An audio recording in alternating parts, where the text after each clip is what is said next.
আমার জন্মভিটে থেকে আমি বড় হয়েছি যে বন্ধুর সাথে, যে মানুষের সাথে, যে প্রতিবেশীর সাথে, সেই রাম কাকা থেকে রহিম চাচা, সবাইকেই তারা এদেশে বেনাগরিক বানাতে চলেছে।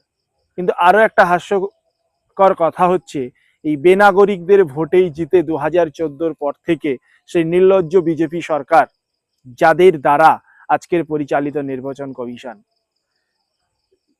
সেই রাষ্ট্রকে আজকে শোষণ যন্ত্র বানিয়ে ফেলেছে।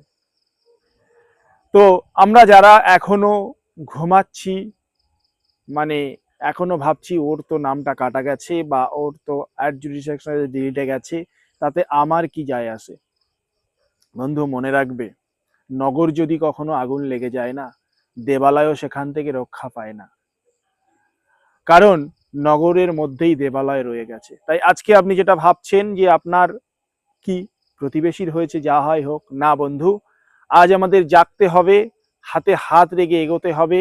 এই রাষ্ট্র যে শোষণ যন্ত্রে পরিণত হয়েছে, সেই শাসকের শোষণের যন্ত্রণা থেকে মুক্তি পেতে গেলে আমাদের রাস্তাই একমাত্র পথ।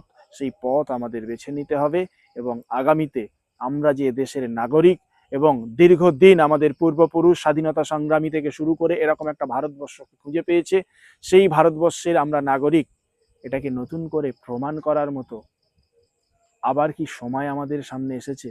সেই প্রশ্ন আপনাদের কাছে রেখে গেলাম। আপনারা কমেন্টে আপনাদের মতামত জানাবেন। ততদিন ভালো থাকবেন, দেখা হবে পরবর্তী ভিডিওতে।